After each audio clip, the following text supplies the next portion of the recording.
The Grand War Chamber of the Veloxy Hegemony was a place designed to make visitors feel small. It floated in orbit around the gas giant Theos 9, a massive crystalline station that caught the light of 3 distant suns and scattered it across walls that stretched higher than most buildings on most worlds. The ceiling disappeared into shadow above. The floor was polished to a mirror shine. Every surface, every angle, every carefully placed light was built to remind anyone who entered that they stood in the heart of the most powerful civilization in the known galaxy. And today it was full. Representatives from over 60 conquered species filled the observation galleries.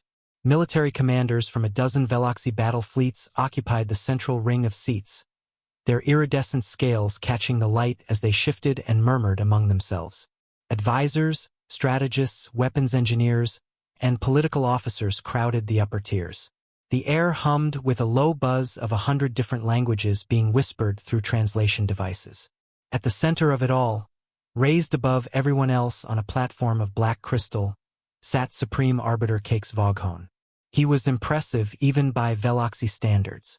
Nearly 3 meters tall when he stood, with 4 arms folded across a chest covered in scales that shifted between deep blue and bright silver depending on how the light hit them. His eyes were large, golden, and carried the look of someone who had never once in his life been told no. He had conquered 11 species. He had overseen the expansion of the hegemony across 2 full galactic arms. He considered warfare not as a challenge but as a simple math problem, and he had never gotten the answer wrong. Today was supposed to be routine, a strategic summit, a review of border territories, resource allocation, and fleet deployments, the kind of meeting that happened every cycle and produced the same predictable results. Then Scout Commander Yill asked to speak. She was young. That was the first thing everyone noticed. Young and small for a Veloxy, barely 2 meters tall, with scales that had not yet darkened to the deep colors of maturity. She stood at the speaker's platform below Cakes Voghone's seat and looked up at the assembled power of the hegemony, and her hands were shaking. She had just returned from a deep-range reconnaissance mission, 6 months in the Orion Arm, operating alone in a stealth vessel, cataloging species in a region the hegemony had never bothered to explore properly. Most of what she found was unremarkable. Pre-spaceflight civilizations, minor spacefaring species with no military capability, the usual collection of worlds that would eventually be absorbed into the hegemony when it was convenient. But there was one species that was different. She called them Terran. They are bipedal, warm-blooded mammals. Yill began, her voice carrying through the chamber's amplification system. She could hear how thin it sounded in this enormous space. Carbon-based, oxygen breathers, average height approximately 1.7 meters. They originate from a single temperate world in their solar system, the 3rd planet from their star. She paused and looked at her datapad. The number still made her stomach turn. Their homeworld has a population of approximately 8 billion individuals. The chamber went quiet for exactly 2 seconds. Then someone laughed. It started in the upper galleries, a short, sharp bark of disbelief from a Veloxy fleet commander. Then another laugh from across the room. Then more. Within moments, the sound rolled through the war chamber like a wave, bouncing off the crystal walls and multiplying. 8 billion on one world. The entire Veloxy hegemony, spread across hundreds of systems and dozens of species, had a total population of 12 billion. And this young scout was telling them that a single planet of soft-skinned primates held 8 billion. Cakes Voghone did not laugh. He smiled, which was worse. "Scout Commander," he said, and his voice cut through the laughter easily. The chamber quieted. "Are you certain of this number?" "Yes, Supreme Arbiter. I conducted multiple independent counts using different methodologies. The number may actually be conservative. Their census data, which they broadcast openly, suggests the true figure could be higher." "They broadcast their census data?" one of the commanders asked from the central ring. "They broadcast everything," Yill said. "Their communications are almost entirely unencrypted. News, entertainment, personal messages, military communications. They seem to have no concept of information security on a civilizational level. I was able to monitor their entire electromagnetic output from the edge of their system without any stealth protocols." More laughter. a species that could not even keep its secrets. This was what the scout was worried about. Yil pressed on. She could feel the room slipping away from her, but she had a duty to deliver her report. Despite their open communications, their military capability should not be underestimated. The Terrans have been a spacefaring species for only a short time relative to most hegemony members, but their rate of technological advancement is unusual. They went from their first powered flight to nuclear weapons in approximately 40 of their years, from nuclear weapons to functional spaceflight in less than 30, from their first colony ships to a network of established worlds in under 2 centuries. She pulled up a chart. The curve of Terran technological progress was almost vertical compared to the gentle slopes of other species. More importantly, she continued, the Terrans do not specialize their population the way most species do. In the hegemony, military service is performed by a dedicated warrior class, typically comprising between 2 and 5% of a species' total population. Among Terrans, military service is open to their entire adult population. Many of their civilians maintain combat training. Their culture places high value on physical fitness, competitive aggression, and what they call resilience. She took a breath. They have been fighting wars among themselves for their entire recorded history, thousands of years of continuous armed conflict, often involving millions of combatants simultaneously.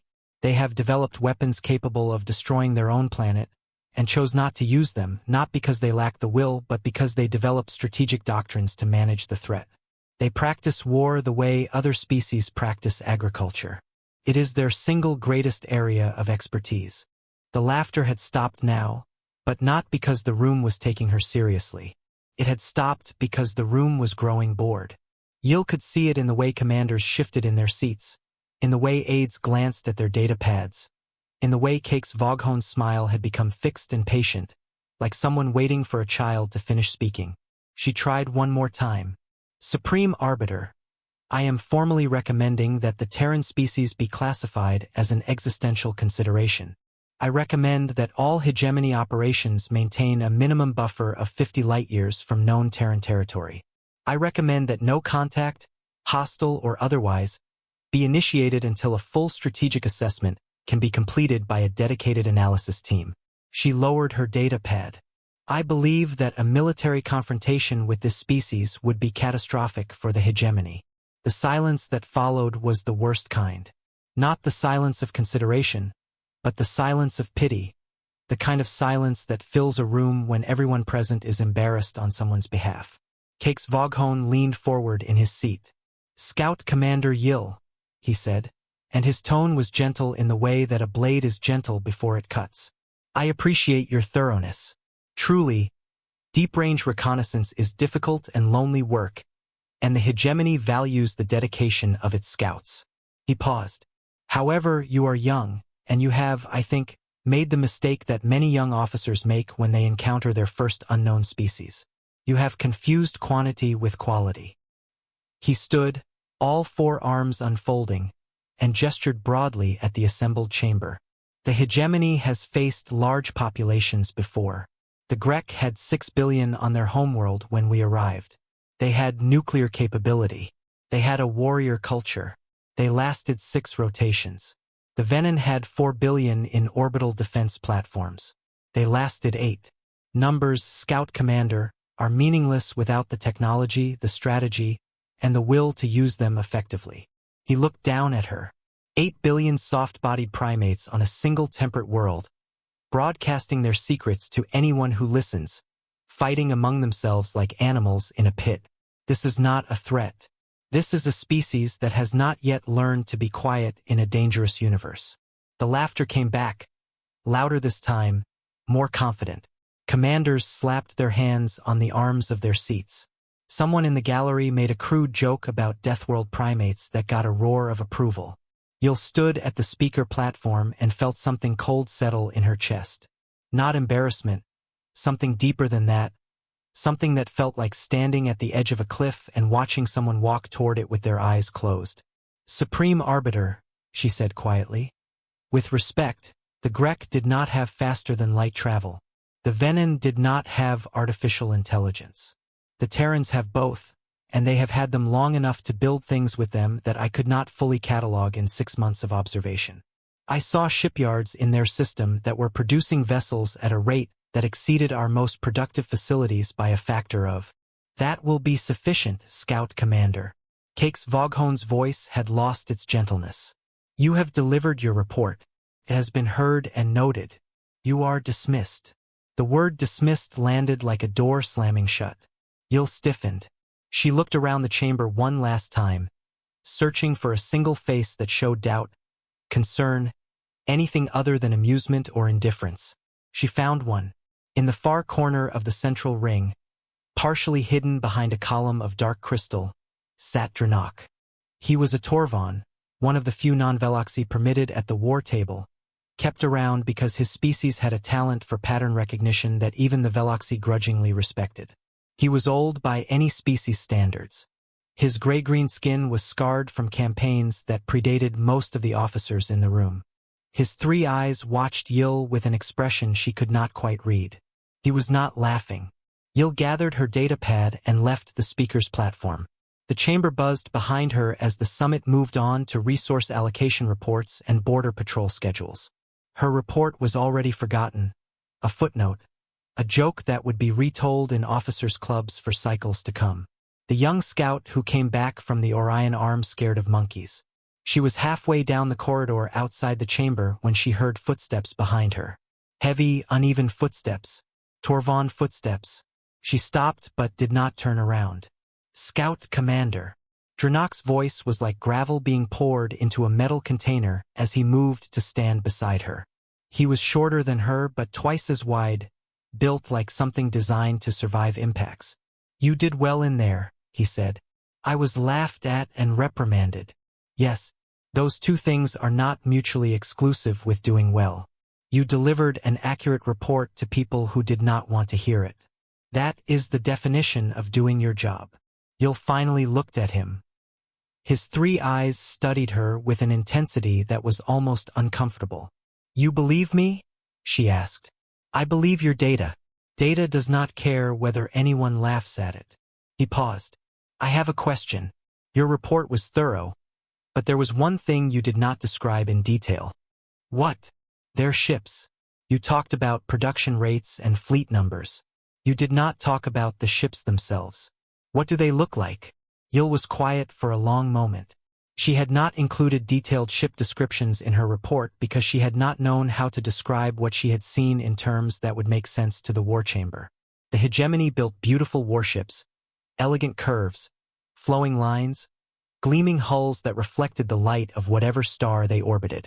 Hegemony vessels were designed to inspire awe, to make enemies understand at first sight that they faced a superior civilization. Terran ships were not like that. Wrong, she said finally. Their ships look wrong. Like they were built by something that expected to die and did not care. Dranok said nothing for a long time. His scarred face was unreadable. I was at the Venom campaign, he said eventually. I was at Grek.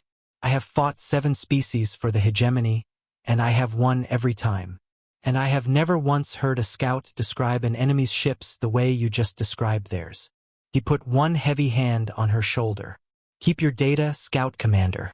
Keep your reports. Keep everything. I have a feeling someone will want to see them again. And when they do, they will not be laughing. He turned and walked back toward the war chamber, his uneven steps echoing down the crystalline corridor. Yil stood alone in the hallway for a long time. 3 days later, the orders came down from the Supreme Arbiter's office. A standard subjugation fleet of 200 warships was being assembled and dispatched to the Terran border system designated Artemis IV, a minor colony world of minimal strategic value. The operation was classified as a corrective incursion, intended to test Terran military response times and claim resources for the hegemony. 200 warships for a species the Supreme Arbiter considered barely worth noticing. He had told his staff it was overkill, that 50 ships would probably be sufficient, but there was no reason not to be thorough. Yil read the orders on her datapad in her quarters aboard the scout station. She read them twice. Then she set the pad down on her desk and stared at the wall. She thought about the Terran shipyard she had seen from the edge of their system, the massive orbital structures that never stopped moving, never stopped building, producing ship after ship with a relentless mechanical rhythm that had reminded her of a heartbeat. She thought about the electromagnetic chatter she had intercepted, not the military transmissions, which were surprisingly sparse and tightly coded when they wanted them to be, but the civilian ones. Music, stories, arguments, laughter, a species that filled every frequency with the noise of being alive. She thought about the number that had made the war chamber laugh. 8 billion. And she thought about what Dranok had not said, but she had understood anyway, that the problem was not the number.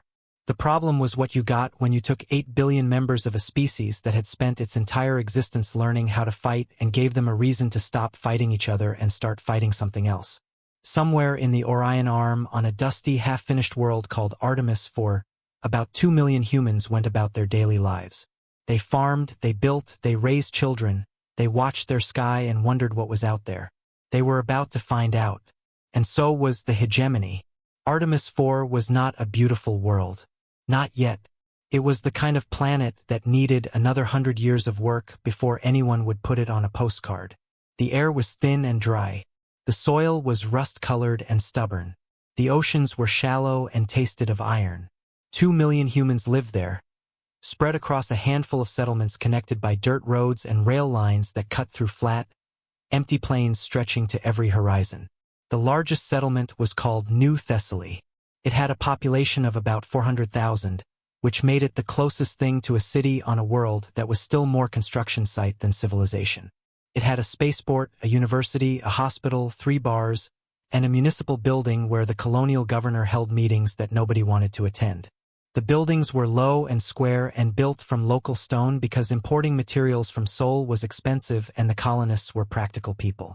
It was early morning in New Thessaly when the sky changed. Captain Riva Santos saw it first, because seeing things first was her job. She was the commanding officer of the TDF patrol corvette Whiskey Tango, a ship roughly the size of a large commercial transport, currently holding station in a lazy orbit above the Artemis system's outer asteroid belt. And the Whiskey Tango was the only Terran Defense Force vessel assigned to the Artemis sector. It was a border posting, quiet, boring, the kind of assignment you got when you were either very new or had annoyed someone important enough to send you somewhere that nothing ever happened. Santos had been here for 11 months. She had annoyed someone important. She was sitting in her command chair with her feet up on the edge of the console, drinking her 4th coffee of the morning and reading a novel on her personal tablet when her sensor officer said something that made her put the coffee down. "Captain, I have contacts. Multiple contacts. FTL signatures at the system boundary." Santos swung her feet off the console. "How many?" The sensor officer stared at his screen. He was young, fresh out of the academy. He had never seen a real contact in his entire career. "Ma'am, I am reading 200. 200 FTL signatures." Santos did not panic. She did not shout orders or slam her fist on anything. She set her coffee mug in its holder, placed her tablet face down on the arm of her chair, and sat up straight. "Sound general quarters," she said. "Get me a visual as soon as they drop out." The Whiskey Tango came alive around her. Red lights replaced white ones. Crew members who had been eating breakfast or sleeping or playing cards appeared at their stations within 90 seconds. The ship systems powered up from standby to full readiness. None of this was frantic. It was practiced. They had drilled for this exact scenario once a week for 11 months. Santos had insisted on it, and her crew had complained about it then. Now, none of them were complaining. The 200 FTL signatures resolved into 200 warships. They dropped out of faster-than-light travel at the edge of the Artemis system in a formation that was clearly designed to be impressive. They arrived in a perfect geometric pattern, a massive diamond shape, layer upon layer of vessels arranged with mathematical precision, each one holding its position relative to the others with the kind of accuracy that only came from centuries of practice. The ships themselves were beautiful. Santos could admit that even as her stomach dropped. Veloxy warships were works of art, sweeping curves, polished hulls that reflected starlight like mirrors, energy signatures that pulsed with a rhythm that was almost musical. They looked like they had been designed by sculptors rather than engineers. And there were 200 of them. The smallest was 10 times the mass of the Whiskey Tango. The largest, the flagship at the center of the formation, was a true capital ship, bristling with weapons arrays and sensor dishes and launch bays capable of deploying thousands of fighter craft. Santos looked at her tactical display. 1 green dot, 200 red dots. Well, she said to no one in particular. That is a lot of ships. Her communications officer turned in his chair. Captain, we are receiving a transmission from the flagship. Standard galactic frequency. They are broadcasting in the clear. Put it through. The voice that filled the Whiskey Tango's bridge was translated by the ship systems into flat, accented English. It was confident in the way that only someone who had never lost could be confident. Attention inhabitants of this system. I am Fleet Master Oren of the Hegemony Subjugation Fleet. By the authority of Supreme Arbiter Cakes Voghone and the mandate of the Hegemony Council, this system and all resources within it are hereby claimed as territory of the Veloxy Hegemony. All inhabitants will disarm immediately and submit to hegemony governance. Resistance will be met with overwhelming force. You have 1 standard cycle to comply. This message will not be repeated. The transmission ended. Santos sat in her chair and looked at the tactical display for a long, quiet moment. Her bridge crew watched her. Nobody spoke. Open a channel, she said. Same frequency. Channel open, Captain. Santos straightened her uniform. It was wrinkled. It was always wrinkled. She had never been good at that part. Fleet Master Oren, this is Captain Riva Santos of the Terran Defense Force Patrol Corvette Whiskey Tango. I am the ranking Terran military officer in this system. I have received your transmission. She paused. I am formally requesting that you withdraw your fleet from Terran sovereign space. Artemis IV is a registered colony of the Terran Federation, and its citizens are under the protection of the Terran Defense Force. Your presence here constitutes an act of aggression under both Terran law and the established conventions of interstellar sovereignty. She paused again. Please leave. There was a long moment of silence. Then the channel crackled with what Santos suspected was laughter. Captain Santos. Oren's voice was amused, genuinely amused. The way an adult is amused when a child says something accidentally funny. I appreciate your formality. It is noted. However, I have 200 warships at my disposal, and you appear to have 1 small patrol vessel. I am curious how you intend to enforce your request. Santos leaned back in her chair. She picked up her coffee and took a sip. It was cold. She drank it anyway. I do not intend to enforce it, Fleet Master. That is not my job. My job is to make sure you understand what happens next if you do not comply. Consider this your Yil moment. The silence that followed was different from the one before. It was sharp, surprised. On the bridge of the Hegemony flagship, Throne of Certainty, Fleet Master Oren stared at his communications panel. Around him, his bridge officers exchanged glances. How did the human know that name? The answer was simple, though Oren would not learn it for some time. The Terran Defense Force had been monitoring hegemony communications for years. Not through any brilliant act of espionage. The hegemony, like Terran early civilizations, was careless with its signals. Terran intelligence had intercepted Yil's report. They had read it. They had read the War Chamber's response. They knew what the hegemony thought of them. They had been paying very close attention. I do not know what you are referring to, Oren said, but the amusement had left his voice. Then let me be direct, Santos said. I am transmitting a data package to your flagship. Unencrypted. No embedded code. You can verify it yourself. It contains information about the Terran Defense Force that I think you will find relevant. The data package arrived on Oren's tactical display moments later. His intelligence officers opened it and began reviewing the contents.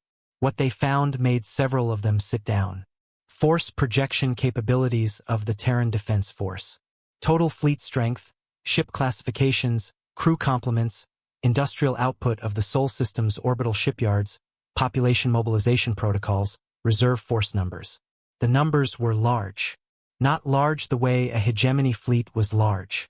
Large the way a natural disaster was large. Large in a way that did not seem to belong in the same universe as the single small corvette that was transmitting them. Fleet Master, One of Oren's intelligence officers said carefully, "If these numbers are accurate." "They are not accurate," Oren said. "They are propaganda. Inflated figures designed to intimidate. It is the oldest trick in warfare." But his voice was less certain than it had been. Santos continued speaking. Her tone had not changed. She was not angry. She was not afraid.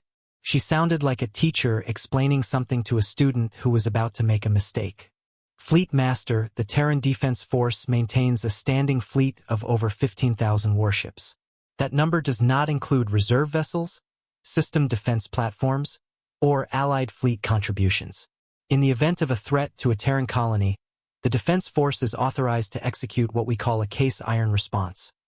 Full combat mobilization of the nearest expeditionary fleet, with reinforcements following on a continuous basis until the threat is neutralized." She let that settle. "You have brought 200 ships to threaten a world of 2 million people. I want you to understand that the response to this action will not be proportional to the size of this colony. It will be proportional to the threat. Any threat to any Terran world is treated as a threat to all Terran worlds. That is not a policy decision. It is doctrine. It is built into the command structure at a level that cannot be overridden by any single officer, including me." "You are stalling," Oren said. "You are one ship. You are trying to buy time." "Yes," Santos said. "I am absolutely trying to buy time. I am being completely honest with you about that. The question you should be asking is what I am buying time for." Oren's jaw tightened. He was young for a fleet master, Cakes Voghon's protege, chosen for this assignment because it was supposed to be simple. A training exercise with real targets. A chance to prove himself before moving on to more important commands. He had not expected to feel uncertain. He looked at his tactical display. 200 warships. 1 corvette.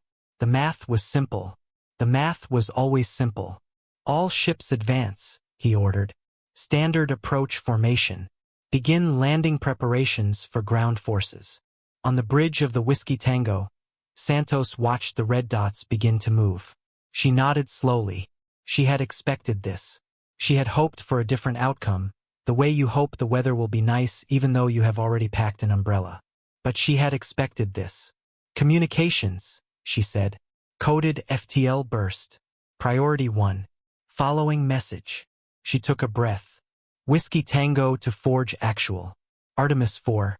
They did not listen. Case iron." The message was short. It traveled at faster-than-light speeds through a network of relay beacons that the hegemony did not know existed, using an encryption protocol that the hegemony could not break, to a destination that the hegemony had never mapped. It arrived at its target in seconds. Santos turned to her helm officer. "Move us out of their approach path. Weapons to standby. Do not power up targeting systems." "Ma'am." The helm officer looked confused. "We are not engaging? We are not engaging. We are observing." "But ma'am, if they reach the colony." "They will reach the colony. We cannot stop 200 warships with 1 corvette." "Lieutenant, that was never the plan." The Whiskey Tango slid gracefully out of the hegemony fleet's path and took up a position at a safe distance. Santos sat in her chair and watched the red dots advance toward Artemis 4. Far away, on the bridge of the Throne of Certainty, Oren watched the corvette move aside. He had expected it to run. He had expected it to fight. He had not expected it to simply step out of the way and watch. Beside him, a communication arrived on a private channel. Dranok, the Torvon advisor, was monitoring the operation from hegemony space. His message was brief. "She is not running. She is not fighting. She is waiting. I do not know what she is waiting for, but the fact that she is waiting and not running terrifies me more than any weapon I have ever faced. Fleet Master, I strongly advise you to reconsider this operation." Oren closed the message without replying. The hegemony fleet entered orbit around Artemis 4 3 hours later. From above, the planet looked exactly as the scouts had described. Dry, dusty, small settlements connected by thin lines of infrastructure. Nothing impressive. Nothing threatening. Oren ordered landing operations to begin. Troop transports detached from the larger warships and began their descent through the thin atmosphere. Thousands of Veloxy soldiers in full combat armor, supported by armored vehicles and aerial drones, heading for the surface of a world that had no visible military installations, no orbital defenses, and no apparent means of resistance. It should have felt like a victory, felt like something else. On the surface, in New Thessaly, the colonial governor activated the emergency broadcast system. Her message was calm and clear. Not a call to arms. Not a declaration of defiance. Just instructions. All citizens, proceed to designated shelter locations. Follow the blue markers. Bring personal emergency kits. Leave everything else. Do not engage with approaching forces. Repeat, do not engage. The people of New Thessaly moved. They moved quickly and they moved quietly. And they moved with the kind of practiced efficiency that comes from doing something many times. Every household on Artemis IV had an emergency kit. Every citizen knew their assigned shelter. Every shelter entrance was marked and maintained and stocked. The shelters were deep, very deep, dug into the bedrock of the planet using mining equipment that had been shipped from Sol at considerable expense. Far more expense than seemed justified for a farming colony on a dusty frontier world. The tunnels went down for hundreds of meters and branched into networks that connected every settlement on the continent. They were reinforced. They were supplied. And they were, if you looked at them with a military eye, not shelters at all. They were bunkers. The hegemony ground forces landed in empty towns. Streets with no people. Buildings with no occupants. Doors left open. Meals left half-eaten on tables. The colonists had simply vanished into the ground. A Veloxy squad leader reported to his commander. The settlement is empty. No resistance. No casualties. They are gone. Find them, the commander ordered. They tried. The first squad that entered a tunnel entrance hit an automated defense system that killed 3 soldiers with precise, targeted fire before they could retreat. The second squad found a different entrance and made it 50 meters underground before the tunnel collapsed behind them. They spent 6 hours digging their way back to the surface. The colonists were not fighting, but the planet was fighting for them. Every tunnel was trapped. Every entrance was covered. The infrastructure of the colony, the roads and rail lines and power conduits that looked so innocent from orbit, was laced with systems designed to make an occupying force miserable. But this was an inconvenience, not a crisis. Orin had 200 ships and an army. He could take this planet apart piece by piece if he needed to. The humans could hide underground for a while, but eventually they would have to come out. He settled in to wait in orbit. Above him, the Whiskey Tango drifted silently. Captain Santos sat in her chair, drank another cup of coffee, and watched the tactical display. She said nothing. On the surface, outside New Thessaly, a grizzled farmer named Hector Moran was the last civilian to reach his shelter entrance. He was 67 years old. He had come to Artemis 420 years ago because he wanted to build something with his hands. And he had built a farm that covered 200 acres of land that had never grown anything before he touched it. He was proud of that farm. He had put his life into that soil. He paused at the shelter entrance and looked up. The sky was full of alien warships. They caught the light of the local star and glittered like cruel jewelry against the pale blue atmosphere. Hector Moran had served in the Terran Defense Force for 12 years before becoming a farmer. He had fought in 3 engagements. He knew what warships looked like, what they could do, and what they meant. He also knew what a case iron signal meant because every veteran did. He looked at the sky full of hegemony ships and shook his head slowly. "Poor bastards," he said. Then he went underground and sealed the door behind him. Far away, in the dark space between Artemis and Sol, something was moving. Something that did not show up on any sensor. Something that made no sound and cast no light and left no trail. Something very, very large. There is a particular kind of darkness between stars that most species never experience. It is not the darkness of a night sky or a deep cave or a room with the lights off. It is the darkness of nothing. True, absolute, infinite nothing. No light, no heat, no matter worth mentioning. Just vacuum stretching in every direction farther than the mind can hold. In that darkness, something moved. It did not announce itself. It did not glow. It did not pulse with energy signatures or broadcast identification codes or leave the faint gravitational ripple that most faster-than-light drives produced. It moved through the void the way a shark moves through deep water. Silent, patient, aware. The TDF Thermopylae was 2 kilometers long. That number does not mean very much on its own. Space is large, and 2 kilometers is a small thing measured against the distance between worlds. But the Thermopylae was not measured against the distance between worlds.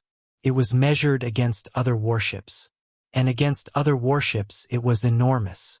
It was roughly 8 times the length of the largest Veloxy capital ship in the fleet currently occupying Artemis IV. It massed more than 40 of those ships combined. It was a Forge-class dreadnought, and there were only 12 of them in the entire Terran Defense Force.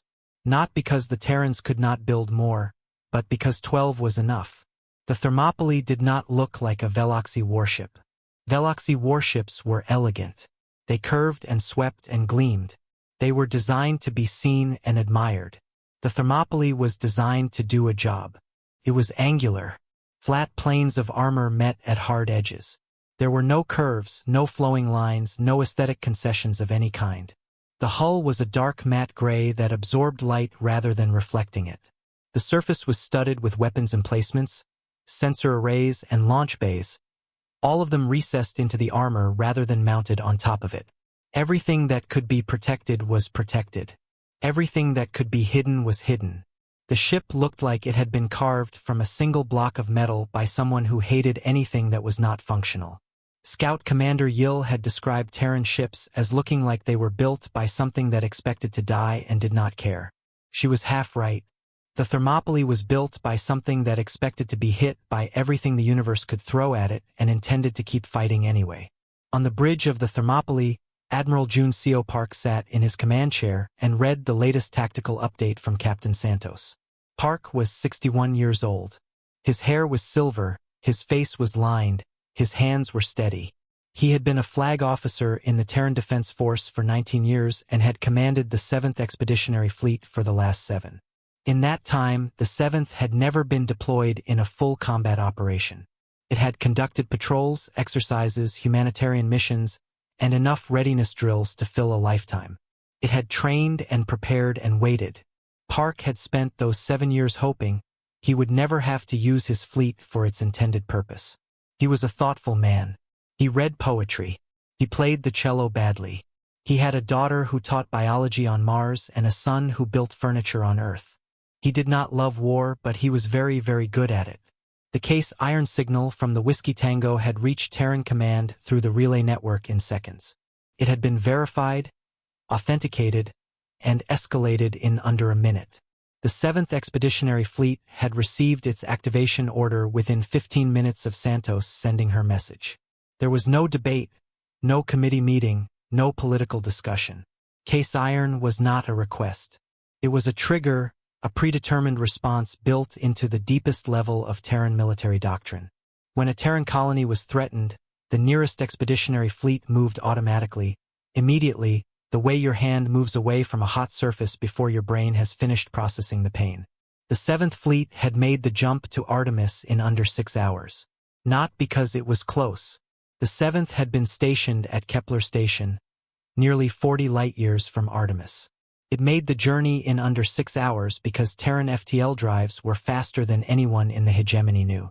The hegemony had estimated Terran FTL capability based on Yill's observations of civilian traffic in the Sol system.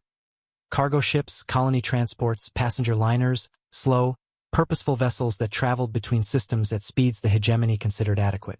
They had not observed Terran military vessels, because Terran military vessels did not want to be observed. The Terran Defense Force had learned long ago that the best advantage in any conflict was an advantage the enemy did not know you had. Their warships ran dark. No active emissions, no beacon pings, no energy signatures beyond what could be masked by background radiation. When a Terran warship moved through space, it moved like a submarine in an ocean of nothing. You did not see it. You did not hear it. You did not know it was there until it wanted you to know. And now, 40 Terran warships sat in the darkness at the edge of the Artemis system, waiting for Admiral Park to give the order. Park read Santos's report for the third time. 200 hegemony warships. Ground forces deployed to the surface. Colony population secured in deep bunkers. No Terran casualties. The hegemony fleet was in standard occupation formation, spread across orbital positions above Artemis IV, focused on the planet below. They were not watching the dark. Fleet status, Park said. His flag captain, a woman named Torres with short dark hair and the kind of calm that came from 20 years of service, responded immediately. All ships report battle ready, Admiral. Weapons hot. Drive standing by, awaiting your order. Park nodded. He looked at the tactical display. 200 red dots clustered around the blue-green circle of Artemis IV. One lonely green dot, Santos and the Whiskey Tango, sitting at the system's edge. And 40 more green dots, invisible to everyone else, arranged in a loose formation in the dark. Signal the fleet, Park said. Plan meridian. I will go in first. The fleet will jump on my mark 30 seconds after I arrive. Standard doctrine. No one fires until I give the word. Torres raised an eyebrow a fraction of an inch. You want to go in alone first, sir? I want them to see one ship. I want them to have a moment to think about what one ship means before they see 40. Torres nodded. She understood. This was not about tactics. This was about a message. Signal sent, Admiral. Fleet acknowledges. Thermopylae is clear to jump. Park looked at the tactical display one more time. Then he set down his data pad and straightened in his chair. Take us in. The Thermopylae jumped.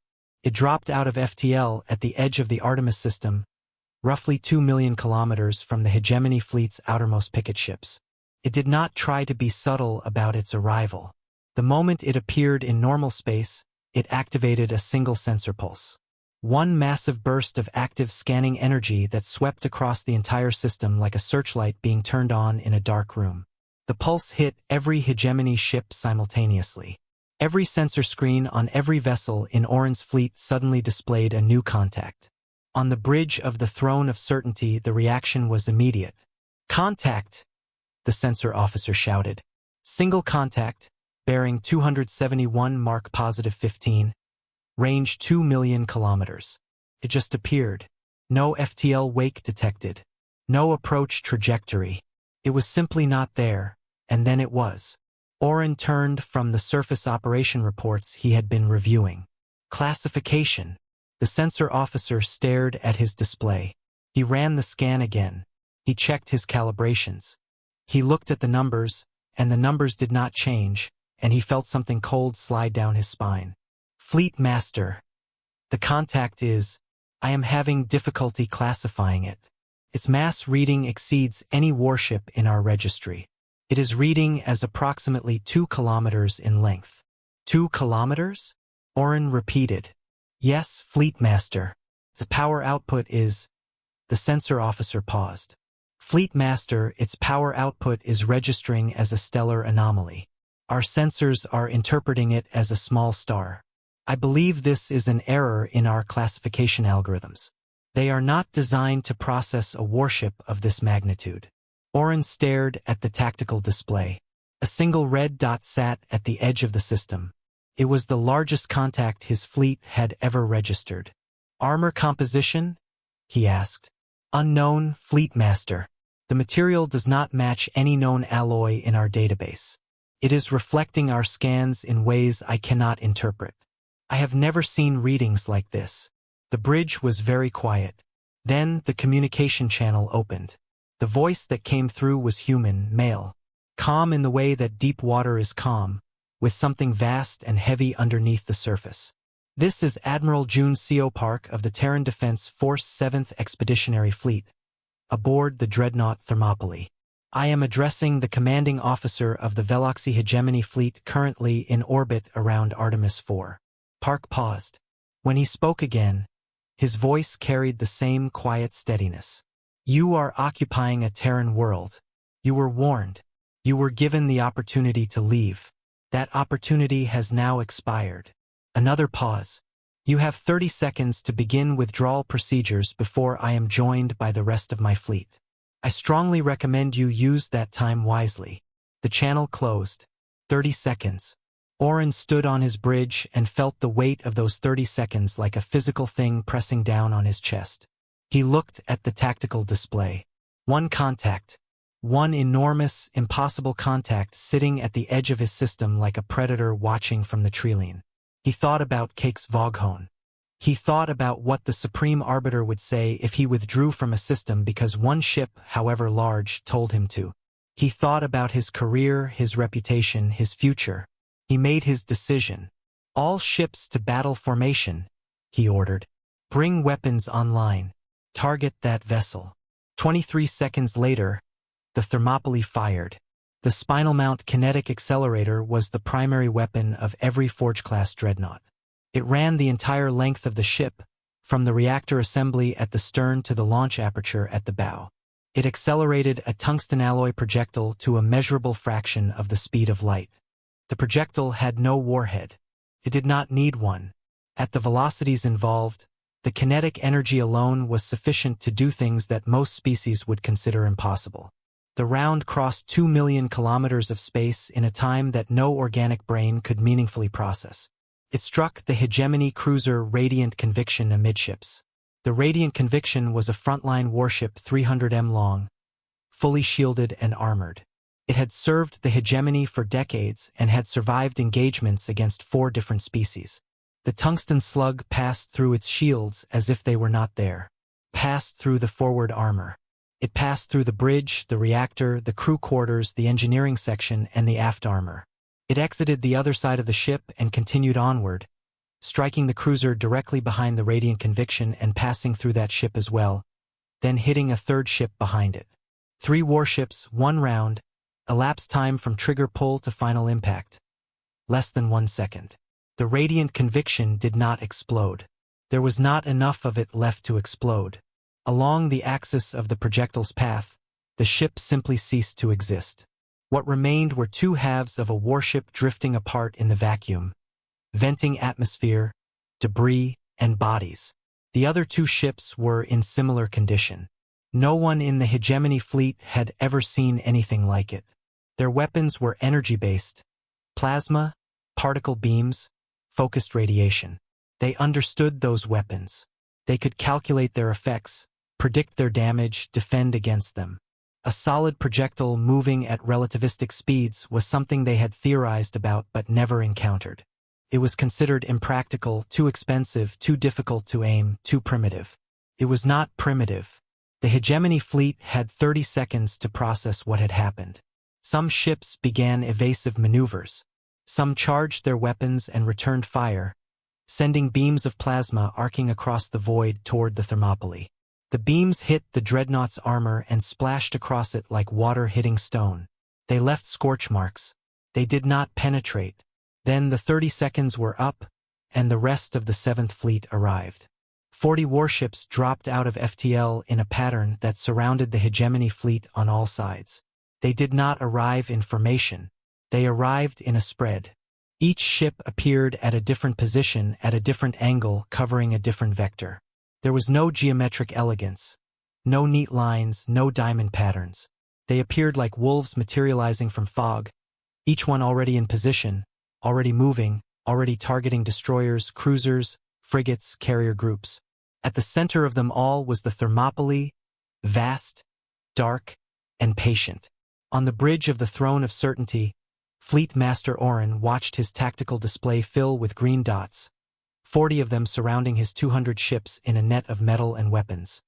His sensor officer read off contacts with a voice that had gone flat and mechanical, the way voices go when the brain behind them is trying not to process what it is seeing. 40 warships, Fleet Master. Multiple classifications. Each individual vessel reads as superior to our heavy cruisers in tonnage, armament, and power output. Their formation is not standard. I cannot predict their attack pattern. They have targeting locks on our entire fleet. Oren did not speak. Across the system, Captain Santos watched from the bridge of the Whiskey Tango. She had been waiting for this moment for hours, and despite everything, there was no satisfaction in it. She opened a channel to the Hegemony flagship. Fleet Master Orin, this is Captain Santos. As I mentioned earlier, I was not here to fight you. I was here to make sure you understood what happens next. What you are seeing now is what happens next. She paused. I would like to re-extend my original offer. Please withdraw your forces from Terran space. We have no desire to destroy your fleet. The Admiral has given you every chance to leave. I am asking you personally to take that chance. Orin heard her words. He looked at his tactical display, 200 ships surrounded by 40, and realized with a clarity that felt like ice water in his veins that his ships were outgunned. Not outnumbered, outgunned. Each one of those 40 Terran warships was worth 10 of his, maybe more. The mathematics of the situation, the cold equation that Cakes Vaughn had always said made warfare predictable, was telling him something every instinct in his body already knew. He was trapped. Far away in hegemony space, Dreenak sat alone in his quarters and monitored the tactical feeds from Artemis. He watched the Terran fleet materialize around Orin's forces. He watched the numbers update on his screen, the power readings, the weapon signatures, the movement patterns of ships that fought like nothing in the hegemony's long history of warfare. He thought about what Yrel had said. Their ships looked wrong, like they were built by something that expected to die and did not care. Now he understood what she meant. These ships were not built by a species that expected to die. They were built by a species that had stared at death so many times, for so many centuries, across so many wars fought against themselves, that they had learned exactly how much damage a ship needed to survive and exactly how much damage it needed to deal. There was no waste, no beauty, no energy spent on anything that did not serve the purpose of keeping the crew alive and the enemy dead. These were the ships of a species that had perfected the art of war by practicing on the only opponents worthy of the challenge: each other. Dreenak closed his eyes and sent one final message to Fleet Master Orin. It said, "Surrender." Orin stared at the message. He stared at the tactical display. He stared at the dark shape of the Thermopylae visible through the bridge viewport, blotting out the stars like a wound in space. His bridge crew waited in silence. The entire fleet waited, 200 warships, the pride of the Veloxy hegemony, surrounded by 40 ships from a species they had laughed at. Nobody was laughing now. Fleet Master Orin chose to fight. He did not choose it because he believed he could win. The tactical display told him everything he needed to know about his chances, and the numbers were not kind. He chose to fight because of what waited for him if he did not. If he surrendered 200 warships without firing a shot, Cakes Vaughn would destroy him. Not metaphorically, the Supreme Arbiter did not tolerate failure, and he absolutely did not tolerate cowardice. Orin would be stripped of his rank, his family would be disgraced, and he would spend whatever remained of his life in a cell beneath the war chamber, an example to anyone who might consider the unthinkable act of retreating from a lesser species. At least if he fought, there was a story to tell. A fleet that went down swinging against an overwhelming force was a fleet that could be honored. Defeat in battle was acceptable. Surrender was not. It was a stupid reason to condemn thousands of soldiers to death. Orin knew that. He gave the order anyway. "All ships engage," he said. His voice was steady. "Fleet formation primus. Concentrate fire on the large vessel. All fighter wings, launch. All point defense systems, active." 200 warships pivoted and opened fire. The void between the hegemony fleet and the Terran fleet lit up with plasma. Bright blue bolts of superheated matter converged on the Thermopylae from dozens of angles simultaneously. Particle beams lanced out like needles of white light. Missile batteries dumped their payloads into space, sending swarms of guided munitions arcing toward the nearest Terran contacts. It was an impressive display. The combined firepower of 200 Veloxy warships was enough to crack the crust of a small moon. It was the kind of concentrated destructive power that had ended wars in hours, that had broken species, that had made the name of the hegemony synonymous with unstoppable military force across 2 galactic arms. The Thermopylae took all of it. Plasma bolts struck the dreadnought's armor and dissipated. Particle beams scored lines of molten metal across the hull that cooled and hardened almost instantly. Missiles detonated against the surface in flashes of light that briefly illuminated the ship's massive silhouette before fading to nothing. The armor held. On the bridge of the Thermopylae, Admiral Park felt the deck vibrate beneath his feet as the ship absorbed the combined fury of an entire fleet. Warning lights flickered on damage control panels. Somewhere deep in the ship, a secondary hull plate buckled under sustained fire and was immediately reinforced by automated repair systems. "Damage report," he said. "Outer armor degradation at 7% in sectors 12 through 15, Torres reported. "No penetration, no system damage, no casualties. 7%. 200 warships firing everything they had, and they had scratched the paint." "Return fire," Park said. "All batteries. Fleet-wide engagement authorized." The Thermopylae responded. The spinal mount fired again. Another tungsten slug crossed the void at a speed that turned physics into a weapon. It struck a hegemony battlecruiser and passed through it and the destroyer behind it. 2 more ships gone in less than a second. But the spinal mount was just one weapon. The Thermopylae carried hundreds of others. Broadside railgun batteries opened up, each one hurling projectiles smaller than the spinal mount rounds, but still devastating. Point defense turrets designed to intercept incoming missiles were repurposed to shred fighters.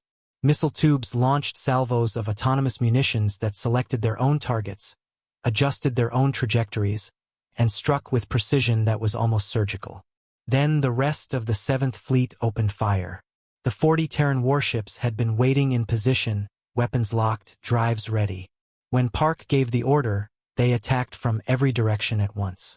There was no single line of battle, no neat formation exchanging volleys across a defined front. The Terran ships came at the hegemony fleet from above, below, ahead, behind, and both sides simultaneously. Terran doctrine did not believe in fair fights. It had a name: overwhelming response, developed over centuries of human warfare. Its core principle was simple. When you fight to end the fight as fast as possible, with as much force as possible, taking as few losses as possible. There was no honor system, no ritual combat, no tradition of meeting your enemy blade to blade and testing your courage against theirs. There was only the objective: neutralize the threat by the most efficient means possible. The hegemony fought in formations because formations were elegant, disciplined, and had worked for 1,000 years against species that fought the same way. Their ships held positions relative to each other, maintaining overlapping fields of fire, protecting each other's flanks, advancing and retreating as a single coordinated unit. The Terrans did not fight like this. Each Terran ship operated with a degree of independence that would have been considered insubordination in the hegemony navy. Captains made their own tactical decisions within the framework of the Admiral's plan. Ships broke formation, reformed, and broke again. They used hegemony ships as cover, ducking behind damaged vessels to avoid return fire, emerging from unexpected angles to deliver devastating broadsides. They were faster. That was the thing Orin could not get past. His ships were not slow. Veloxy warships were among the most maneuverable in the known galaxy. But the Terran ships were faster, not by a small margin, but by one that changed the nature of the fight entirely. The hegemony fleet was built for close-range engagements, where their plasma weapons were most effective. Their strategy depended on closing with the enemy, bringing superior numbers to bear, and overwhelming them with concentrated fire at short range. The Terran ships would not let them close. Every time a hegemony formation tried to reduce the distance, the Terran ships simply moved. They accelerated away, maintaining the range at which their kinetic weapons were devastating and the hegemony's energy weapons were weakened by distance. They hammered advancing ships from ranges where return fire was barely effective. When a hegemony group got too close, the Terran ships were already gone, repositioned, striking from a different angle. It was like fighting smoke. Electronic warfare made it worse. Terran ships broadcast jamming signals that blinded hegemony sensors in unpredictable patterns. One moment a gunner had a clear targeting solution. The next, the screen was filled with ghost contacts, false signatures, and static. He would fire at a target that was not there, and while he fired, a real Terran ship would hit him from a direction he was not watching. The autonomous missile swarms were relentless. Terran missiles were not like hegemony missiles. They were smaller, harder to detect, and they thought for themselves. They did not fly in straight lines toward their targets. They cooperated, dividing into groups, approaching from multiple vectors, timing their impacts to overwhelm point defense systems. A hegemony cruiser could shoot down 10 missiles. It could not shoot down 10 missiles coming from 10 different directions at the same time. Ship after ship fell. On the bridge of the Throne of Certainty, Oren watched his fleet die on the tactical display. Red dots flickered and went dark. Each one was a ship. Each ship had a crew. Each crew had families waiting for them. A hegemony heavy cruiser, the Eternal Mandate, tried to make a run at the Thermopylae. It charged straight in, all weapons firing, its captain screaming orders to concentrate everything on one point of the dreadnought's hull. The Thermopylae did not even try to dodge. It absorbed the fire and responded with a broadside that tore the Eternal Mandate apart from stem to stern. The pieces drifted away, glowing and spinning, and the Thermopylae moved on. Oren's fighter wings fared no better. The hegemony launched thousands of small attack craft from its carriers. They were fast, numerous, and piloted by some of the best aviators in the fleet. They swarmed toward the Terran ships in coordinated waves. Terran point defense systems destroyed them. Every Terran ship was covered in rapid-fire turrets controlled by targeting computers that operated faster than any organic pilot could react. Fighters flew into walls of projectile fire that filled space ahead of them with metal. Entire squadrons vanished in seconds. Those that made it through found their weapons barely scratched the Terran hulls. They fired their payloads and watched them splash harmlessly against armor that absorbed everything thrown at it. Then the point defense turrets found them, and they ceased to exist. Throughout it all, Admiral Park sat in his command chair and gave orders in the same calm, clinical tone he had used since the battle began. Task Group 3, shift to Vector 77. You have a carrier group attempting to flank you at 220. Destroyer Jakarta, you have debris in your firing lane. Adjust 2 degrees positive. Cruiser Vladasto, the battleship at your 11 o'clock is venting atmosphere. It is combat ineffective. Move to the next target. There was no anger in his voice, no excitement, no battle cry. This was a job. He performed it the way a surgeon performs surgery, with precision, focus, and no wasted motion. Every order served the objective. Every maneuver had a purpose. He was dismantling the hegemony fleet the way a mechanic disassembles an engine, piece by piece in order. Drennick, monitoring from hegemony space, would later describe it to the war chamber. He searched for the right words for a long time before finding them. It was like watching a surgeon operate on a screaming patient, he said. They did not hate us. They did not enjoy it. They simply identified the problem and removed it. That was what made it terrible, the complete absence of emotion. 2 hours into the battle, the hegemony fleet had lost 80 ships, destroyed or disabled, drifting in the void, venting atmosphere, fuel, and crew. The Terran fleet had lost 0 ships. Several had taken damage, armor scarred, systems strained, crews pushed to their limits. But every Terran ship was still fighting. Then the Jakarta happened. The TDF destroyer Jakarta was smaller than most ships in the 7th Fleet, a fast attack destroyer, lightly armored compared to the cruisers and the Thermopylae. Its captain was Adzi Okonkwo, 34 years old, born on a station orbiting Jupiter, who had never set foot on Earth. A group of 5 hegemony cruisers managed to outmaneuver the Jakarta's support group and catch it in a crossfire. Plasma bolts struck the destroyer from 3 directions simultaneously. The engine section took a direct hit. Primary drives went offline. Secondary drives followed. The Jakarta was dead in space, drifting, unable to maneuver. The hegemony cruisers closed in.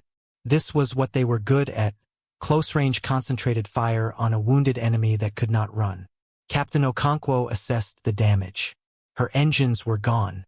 Her reactor was operating at 60%. Life support was failing on 3 decks. 17 wounded. For dead. She did not surrender. She ordered all non-essential decks vented to vacuum. Her crew sealed their suits, switched to internal air supplies, and abandoned every section of the ship not directly involved in fighting. Power that had been going to life support, gravity generation, lighting, and heating was rerouted to weapons and shields. The Jakarta could not move, but it could still shoot. The 5 hegemony cruisers discovered this when they closed to what they considered killing range, and the Jakarta opened up with everything it had. Railgun batteries fired in continuous streams. Point defense turrets, freed from the need to protect against fighters, were turned against the cruiser's lighter armor. Missile tubes dumped their remaining payloads at point-blank range. The first hegemony cruiser died almost instantly. The second lost its weapons array and began to drift. The third tried to retreat and took a railgun volley through its reactor. The fourth rammed the Jakarta's debris field and lost its navigation systems. The fifth managed to land several hits on the crippled destroyer before a full broadside from the Jakarta's port batteries tore through its hull. By the time a Terran cruiser group fought through to rescue the Jakarta, Captain Okonkwo's crippled, venting, half-dead ship had destroyed 5 hegemony cruisers and damaged 6 more. When the rescue team boarded the Jakarta, they found the crew still at their stations, still in vacuum suits, still firing. The ship's ammunition was nearly spent. 3 more crew members had died. The survivors were bruised, bleeding, exhausted, and furious. Not at the hegemony, but at themselves. "We should have gotten more," Captain Okonkwo told the rescue team commander. Her face was bloodied, one eye swollen shut. She had not left her command chair for 4 hours. "They sent 5 and we only got 5. We had the ammo for at least 3 more. The rescue team commander stared at her. He had served in the Terran Defense Force for 15 years and had seen many things, but the look in Okonkwo's one working eye would stay with him for the rest of his life. 3 hours after the battle began, it was over. Of the hegemony's 200 warships, 140 were destroyed or disabled, broken hulks drifting in the void around Artemis IV, surrounded by debris, frozen atmosphere, and the dead. The remaining 60 ships had been herded by the Terran fleet into a tight cluster, surrounded on all sides, weapons still active but tactically trapped. Admiral Park opened a channel. "Fleet Master Oren, you have fought. Your fleet has fought. The courage of your officers and crews is not in question. But this battle is over. You have lost." His voice remained calm, steady, respectful. "Surrender your remaining vessels and your crews will be treated humanely. They will receive medical attention, food, and shelter. When the political situation permits, they will be returned to the hegemony. You have my word and the word of the Terran Defense Force." A pause. "This offer will not be repeated." On the bridge of the Throne of Certainty, Fleet Master Oren looked at what remained of his fleet. 60 ships, damaged, low on ammunition, surrounded. His crew watched him in silence, not with anger, not with blame, but with exhaustion, with the hollow emptiness of those who had watched 140 ships and countless lives disappear in 3 hours. He thought about Cakes Vaughn. He thought about disgrace, prison, and the cold cell beneath the war chamber. Then he thought about the crews still under his command. "All ships," he said, "stand down. Power down weapons. This is Fleet Master Oren. I am ordering a general surrender." The hegemony fleet went quiet. Ship by ship, weapons powered down. Shields dropped. Engines went to idle. It was done. On the surface of Artemis IV, hegemony ground forces had watched the battle above them. They had seen their fleet burn. They had seen lights of dying ships streak across the atmosphere like falling stars. They had heard transmissions cut off mid-sentence, followed by silence. They were cut off. Their fleet was gone. Their commanders were dead or surrendered. They stood on a planet full of bunkers they could not breach, beneath a sky now controlled by an enemy they could not defeat. They laid down their weapons. Bunker doors opened. The colonists of Artemis IV returned to the surface. Children carried in arms, elders supported, people blinking in daylight under a sky still dim with distant wreckage. Terran Marines landed within the hour. Drop ships touched down outside every settlement, deploying squads of armored soldiers who moved with calm efficiency. They secured prisoners, established perimeters, and set up field hospitals.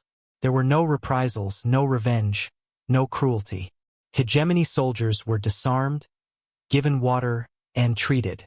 A Terran medic knelt beside a wounded Veloxy soldier with a burned leg and spent 20 minutes treating him from her own kit before moving on to a wounded human with a broken arm. The Veloxy soldier watched her go with an expression no one from the hegemony would have understood. He had been told Terrans were primitive, aggressive, barely civilized animals. He had just watched this animal bandage his leg, give him painkillers, and tell him through a translation device that he was going to be okay. In the intake line, a captured Veloxy officer stood beside a Terran Marine who was processing prisoners. The Veloxy was a mid-ranking commander. He had fought well. He had lost. He looked at the Marine. The Marine was young, tired.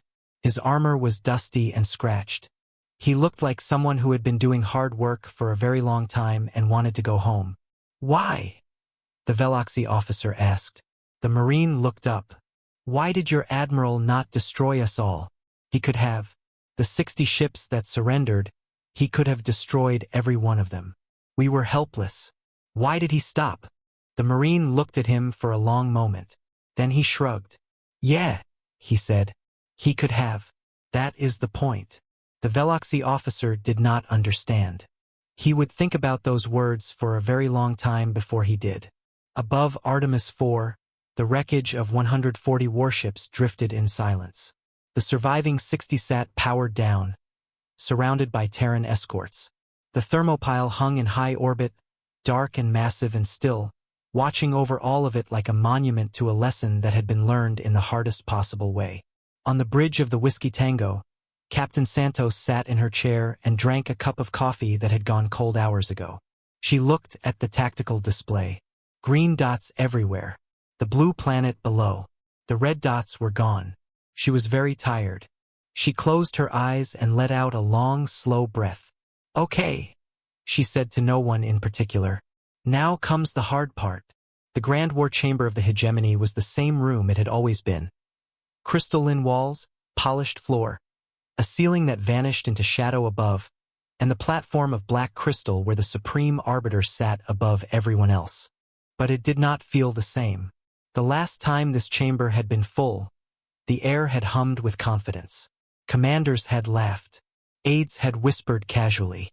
The representatives of 60 conquered species had sat in the galleries and watched the business of empire conducted with the easy certainty of a civilization that had never been seriously challenged. Now the chamber was silent.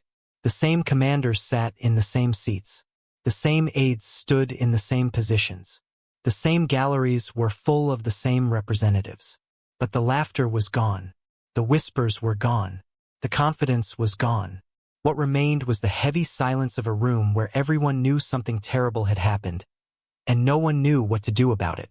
The news from Artemis IV had arrived 2 days ago. It had spread through the hegemony like fire through dry forests. Fast, uncontrollable, devastating. 200 warships gone. 140 destroyed, 60 captured. The entire subjugation fleet, including its commander, support vessels, and ground forces, eliminated or taken prisoner by a force less than a quarter of its size in 3 hours. Every strategist in the hegemony had run the numbers, checked them, and run them again. They all came back the same. A fleet of 40 Terran warships had destroyed a fleet of 200 hegemony warships in 3 hours and had not lost a single ship in the process. Not one. The numbers did not just tell a story of defeat. They told a story of a gap so vast, so fundamental, that it called into question everything the hegemony believed about itself and its place in the galaxy. Supreme Arbiter Cakes Voghone did not see it that way. He stood on his platform, all 4 arms braced against the railing, his scales shifting between colors so fast they seemed to blur. His golden eyes swept the chamber with fury. "Yes, this was a failure of command," he said.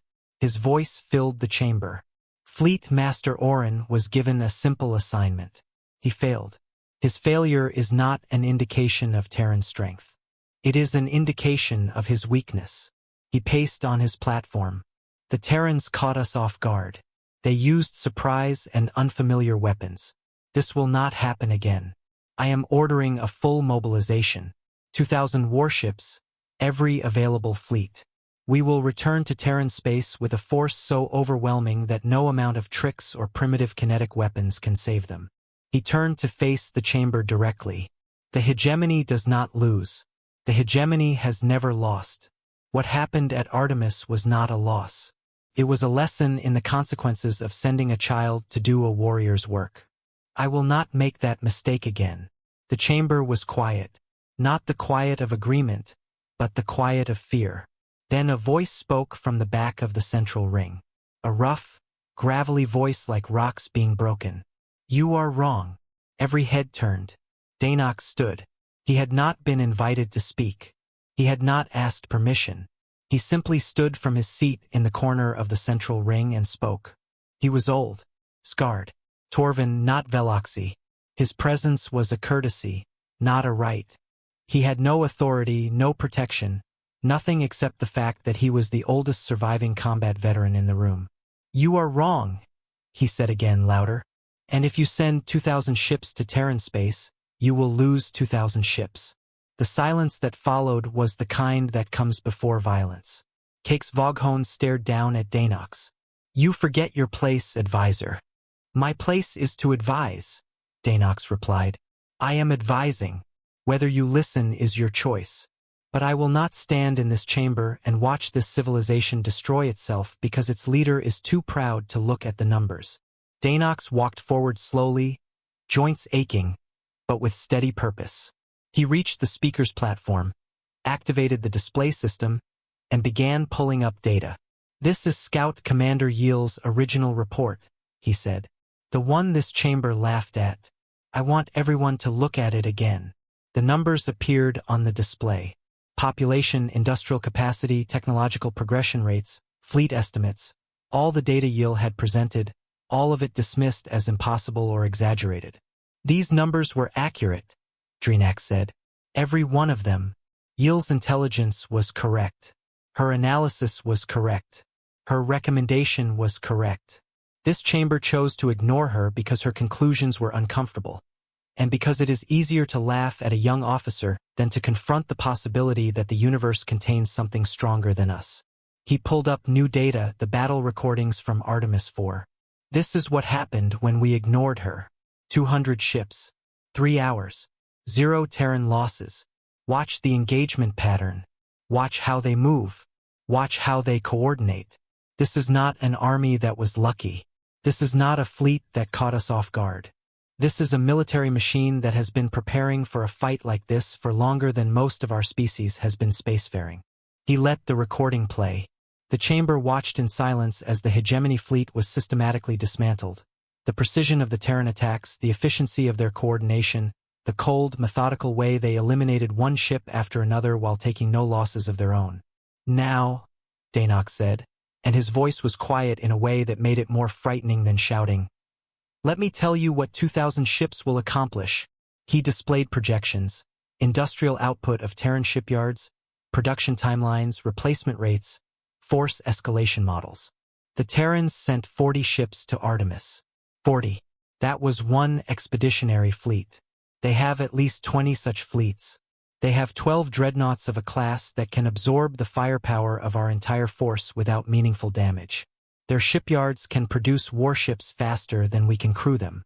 Their population can absorb casualties that would break any species in the hegemony. He paused. And they have not mobilized. What hit us at Artemis was not a war response. It was a garrison response, the military equivalent of a reflex action. They sent the nearest available force to deal with a local threat. And that nearest available force destroyed us completely. He looked up at Cakes Voghone.